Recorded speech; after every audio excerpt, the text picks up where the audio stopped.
खम्मा गणी राम राम साहब। जी हाँ, फार्म फेयर अवार्ड्स का काउंटडाउन शुरू हो चुका है। फार्म फेयर अवार्ड्स के लिए जो हम लोगों ने आपको ईमेल एड्रेस दिया था, जो वेबसाइट का एड्रेस दिया था, उस पर पूरे देश से जगह जगह से हमारे पास नॉमिनेशंस प्राप्त हुए हैं। और वो नॉमिनेशंस इतने ऊर्जादायक हैं, वो नॉमिनेशंस इतने मतलब आप कह नहीं सकते, उनको इतने ज़्यादा एनर्जी वाले हैं कि उनको देखकर लगता है कि ये कार्य वाकई में बहुत जल्दी शुरू कर देना चाहिए था। ऐसा एक नॉमिनेशन हमारे पास जयपुर के पास से आया है। जी हाँ, एक युवा जो कि इंजीनियर हैं, बीटेक हैं, वो एक जॉब ज्वाइन करते हैं, कम्युनिकेशन और इलेक्ट्रॉनिक्स में वो बीटेक करते हैं, जॉब ज्वाइन करते हैं, परंतु उनके दिमाग में, उनके कानों में, उनके खेतों की आवाज़ें लगातार गूंजती रहती हैं। उनके खेत उन्हें लगातार बुलाते रहते हैं, उनके गांव उन्हें लगातार बुलाते रहते हैं। और एक दिन वो जॉब छोड़कर वापस अपने खेतों की तरफ चले जाते हैं। क्या करते हैं खेतों में, कैसे करते हैं? एक युवा, एक बीटेक युवा जब हाथ की चक्की का सहारा ले ले तो आप समझ सकते हैं कि हमारा युवा अब जड़ों की तरफ लौटने लगता है। आइए स्वागत करते हैं। सबसे पहले तो हम हमारे स्टूडियो में हरिओम यादव जी का, जो कि एक युवा किसान है। आप उन्हें युवा किसान इसलिए कह सकते हैं क्योंकि उन्होंने एग्री स्टार्टअप शुरू किया है। कहाँ से शुरू किया, कैसे शुरू किया और कहाँ तक पहुँचे हैं, उनसे जानते हैं। हरिओम जी, सबसे पहले तो बहुत बहुत स्वागत है आपका हमारे स्टूडियो में। राम सर, बहुत बहुत धन्यवाद सर, आपने इनवाइट किया सर।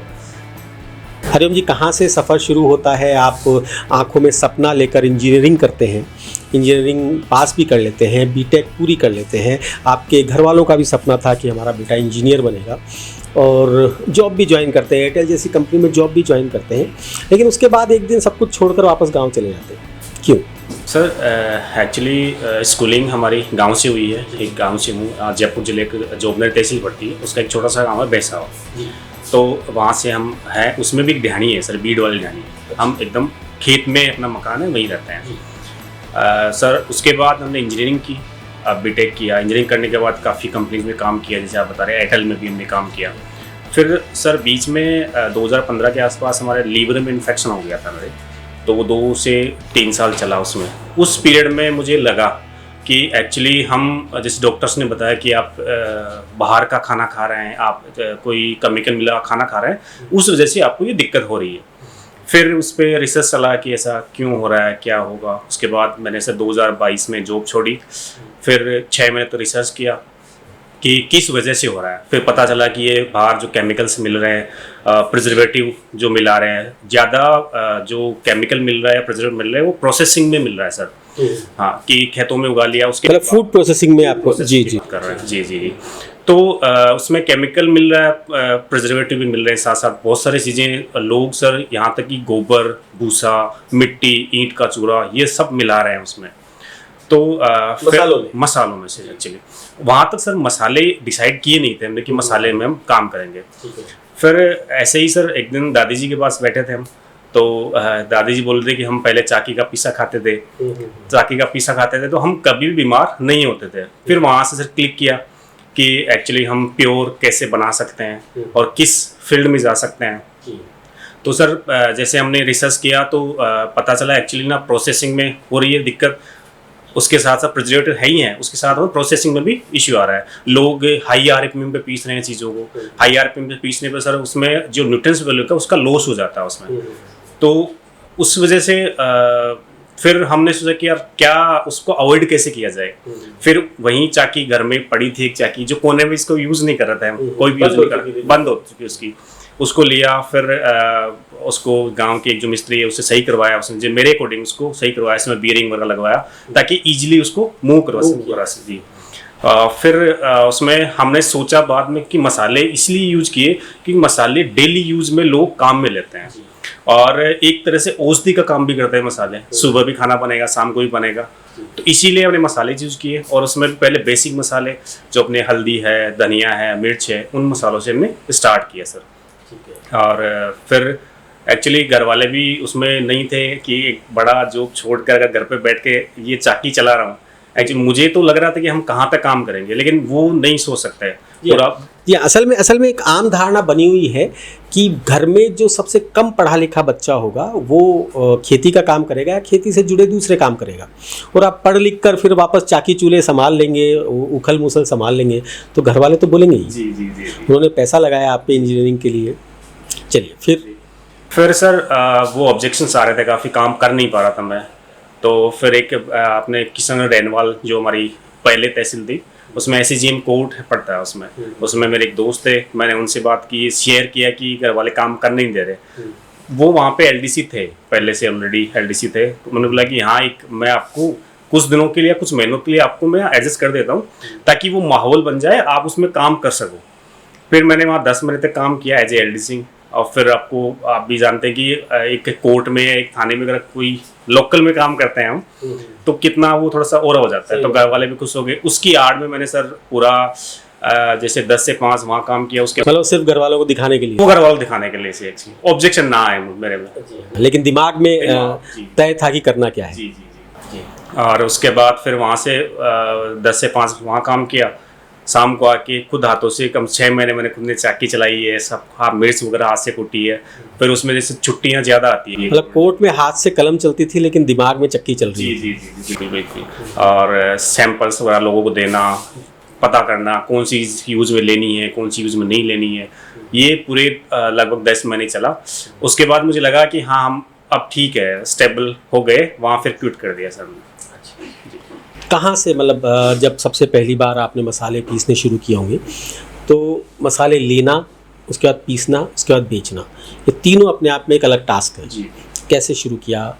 सर शुरू में हमने पता नहीं था, एक गांव में दुकान है, एक अग्रवाल जी की दुकान है, तो उनसे हमने शुरू में लिया, क्योंकि शुरू में बहुत सारे बल्क में हम चीज़ें ले नहीं सकते। हाँ। उसके लिए एक्सपेरिमेंट के लिए, तो एक गांव में ही है दुकान, नितिन जैन जिनका नाम है, उन्होंने काफ़ी सपोर्ट किया। उन्होंने मुझे 1 किलो भी लिया, उसमें भी मुझे होलसेल रेट में दिया, और ख़राब भी हो तो वापस ले लिया। उन्होंने काफ़ी सपोर्ट किया शुरू में। नितिन जैन है। और उसके बाद थोड़ा सा बड़ा फिर मंडी की तरफ किया, मंडी में देखा, वहाँ से सामान लिया। फिर पिछले 1.5 साल से हमें लगा कि नहीं, मंडी से ना लेकर हम डायरेक्ट किसानों के पास जाते हैं जी, ताकि हम 2 रुपये उनसे एक्स्ट्रा भी लें और हम जो चाहें सामान भी लें। इसीलिए फिर हमने 1.5 साल से किसानों के, जहाँ हम किसान उगाते हैं, फार्म विजिट करते हैं, देखते हैं कैसे क्या कर रहे हैं, और डायरेक्टली वहीं से प्रोक्योरमेंट हम लेते हैं। जी हाँ, अभी तक आपको समझ में आया होगा कि हरिओम जी क्या करते हैं। हरिओम जी असल में जो मसाले हम घर में काम में लेते हैं, जो रोज़मर्रा में काम आते हैं, उन्हें वो हाथों से तैयार करते हैं, हैंडमेड मसाले तैयार करते हैं। मतलब वो जो पुरानी हमारी परंपरागत चाकी थी, उस चाकी से पीसकर या उखल मूसल से कूट कर मसालों को तैयार करते हैं। क्या आपको क्यों लगता है कि जो मशीनों से मसाले तैयार किए जाते हैं और जो चाकी और उखल मूसल से तैयार किए जाते हैं, ये शुद्ध हैं और इनमें जो पोषण तत्व हैं वो पूरे होते हैं, जबकि मशीनों में वो सब नहीं होते? सर 2 तरीके से प्रोसेसिंग हो रही है मार्केट में। एक तो पुलराइजर जिसे बोलते हैं, उसमें लोहे या स्टील की ब्लेड्स होती है, वो उससे कट होती है, वो भी 2500 RPM 3000 RPM से ऊपर चलता है वो। और दूसरी होती है एमरी स्टोन, जी चाकियाँ जिसे बोलते हैं, एमरी, वो स्टोन जो भी वो केमिकल का बनता है, उससे होता है। अगर हम प्लराइजर की बात करें सर, वो एक हाईयर RPM पे चलेगा, तो उसमें हीट जनरेट होगी, गर्मी पैदा होगी। वो गर्मी क्या है ना, जितने भी अपने फूड प्रोडक्ट्स हैं वो हीट सेंसिटिव होते हैं, उनको रूम टेम्परेचर से ऊपर हीट मिला और वो अपना न्यूट्रिएंट्स को खो देते हैं सर, और तो उसमें उसका न्यूट्रिएंट्स लॉस हो गया। अब जैसे बात करते हैं प्लराइज जो एमरी स्टोन वाली है, उसमें भी वो हाई RPM पे चल रहा है, गर्म भी हो रहा है उसमें। साथ में आप अगर मार्केट में जितनी भी चक्कियाँ हैं, हम आटा वगैरह पिसवाते हैं बाहर कहीं भी बाजार में, तो वो आप देखोगे लगभग 1 फीट के आसपास उसका जो पत्थर होता है, वो 1 महीने में उसको घिस जाता है वो। अब वो जाता कहाँ है, वो अपने आटे में जाएगा, मसाले में जाएगा, जिससे भी हम पिसवा रहे हैं। तो साथ में जो न्यूट्रिएंट्स का लॉस हो ही रहा है हीट की वजह से, और साथ में वो केमिकल जो स्टोन है वो भी आटे में या मसाले में मिलके अपने पेट में जा रहा है, दोनों वो हो रहा है। तो हमने उस चीज़ को अवॉइड किया है। तो घिसती तो चाकी भी होगी क्योंकि उसमें पत्थर है सर। अभी तक जैसे 2 साल हमें होने को है, तो अभी अगर आप देखेंगे जाकर, हमने पत्थर वहीं यूज किए हैं जो अपने बुजुर्गों ने यूज किए हैं। नया ये पत्थर आजकल नए बनते भी नहीं है, तो वो ऐसे एकदम लोहिया जिसे बोलते हैं, उतना वो हार्ड होता है वो। अभी तक आप मेरी चाकियों को देखोगे तो बिल्कुल भी आप बता नहीं पाओगे ये चली है चाकियाँ।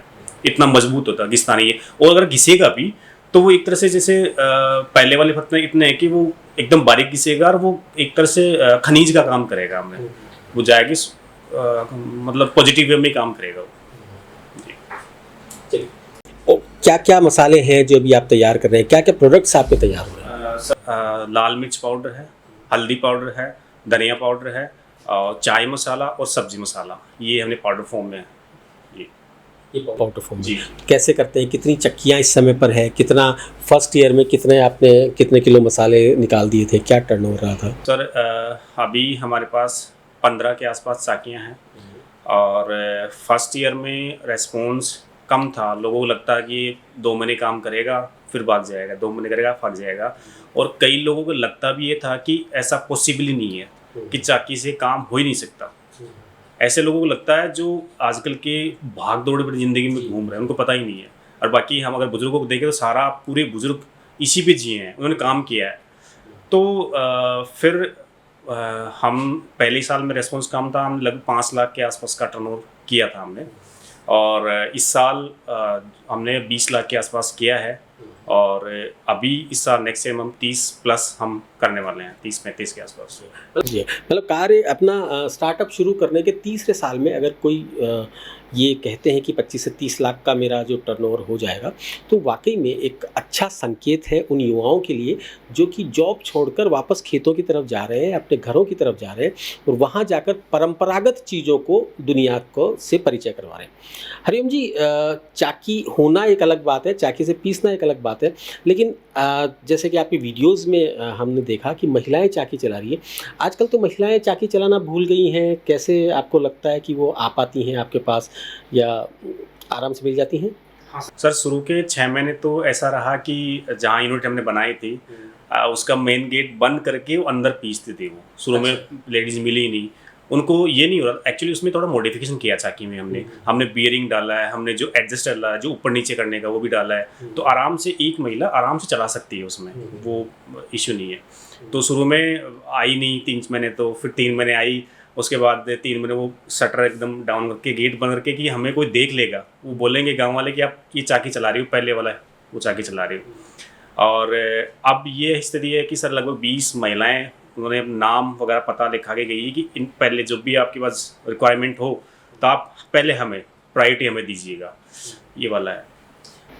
आप खुद तो चाकी चला रहे हैं, महिलाओं से चलवा रहे हैं, और आपके फ़ोटोज़ में देखा मैंने आप कई ऐसे लोग हैं जो चाकी को शायद देखे हुए समय हो गया होगा, वो लोग भी आपके स्टॉल पर आकर चाकी चला रहे हैं। कौन कौन मिल चुके आप तक अब तक? सर पिछले साल 16 जुलाई को शिवराज सिंह जी चौहान कृषि मंत्री वहाँ ICR फाउंडेशन डे पे उन्होंने चाकी चलाई है, और काफ़ी अप्रिशिएट भी किया सर उन्होंने बोला कि बेटा मेरी बचपन की याद दिला दी तूने, मैंने भी माँ के पास काफ़ी आटा वगैरह पीसा है हमने, और कीप इट अप, आप जारी रखो काम को। फिर उन्होंने अपने सोशल मीडिया पेज से भी मुझे शेयर किया, वहाँ की उनको अच्छा लगा वो चीज़। और अपने किरोलाल मीणा जी हैं, उन्होंने काफ़ी अप्रिशिएट किया, और अपने भागीरथ जी हैं, अभी 23 दिसंबर को यहाँ अविका नगर में मिले थे, उन्होंने काफ़ी अप्रिशिएट किया। क्या है आगे का प्लान, क्या है आपका? सर हमारा तो ये प्लान है कि पूरे भारत के हर एक परिवार में ये शुद्ध मसाले पहुंचने चाहिए, और उस दिशा में हम लगातार काम कर रहे हैं। कैसे मिलते हैं आपको क्लाइंट्स जो हैं खरीदने वाले? आपने कहा कि 25 से 30 लाख का टर्नओवर आप कर लेंगे, तो सिंपल सी बात है कि लोगों तक पहुंच रहा होगा, लोगों को आप सप्लाई कर रहे होंगे तभी पहुंचेगा। कहाँ से मिलते हैं क्लाइंट्स, आपके पास कैसे आते हैं? सर हम 2-3 तरीके से मार्केटिंग करते हैं। पहला, हम जो जितने भी पार्क्स हैं, जैसे जयपुर की बात करें, नियर बाई जयपुर सिटी पड़ती है, तो यहाँ सुबह 4 बजे उठते हैं, सामान वगैरह चाकी वगैरह हम साथ रखते हैं, और लाइव लोगों से मिलते हैं, उनको समझाते हैं कि आप देखिए ये इसमें दिक्कत आ रही है, आप यहाँ से लीजिए, कितना प्योर, आप खुद चलाइए, देखिए काम होता है। तो उनको समझाते हैं हम। फिर लोगों को लगता है कि हाँ है, एक्चुअल में काम हो रहा है, चाकी चल रही है, मैं चला रहा हूँ, मतलब ये भी पीछे काम हो रहा होगा उसमें। फिर वहाँ से लोग जुड़ते हैं, और दूसरी एग्जीबिशंस, ऑफलाइन एग्जीबिशन अटेंड करते हैं हम, जहाँ भी होता है लोगों को वहाँ अवेयर करते हैं, 2 या 3 दिन जो एग्जीबिशन उसमें होती है। तीसरी सर सोशल मीडिया, जो प्रायोरिटी में रखते हैं उनको, फेसबुक है या जो भी है, उनको अपने वीडियोस डालते हैं, उनको लोगों को बताते हैं कि हम ऐसा काम कर रहे हैं। और लोगों को बुलाते हैं हम सर अपने फार्म पे कि आप एक एक्चुअल में आइए और देखिए काम हो रहा है कि नहीं हो रहा। हमने लोकेशन, लाइव लोकेशन प्लांट की डाल रखी है, आप कभी भी आइए, 24 आवर्स कभी भी आइए, देखिए काम कैसे हो रहा है नहीं हो रहा। और लोग आते भी हैं सर, काफ़ी सपोर्ट करता है।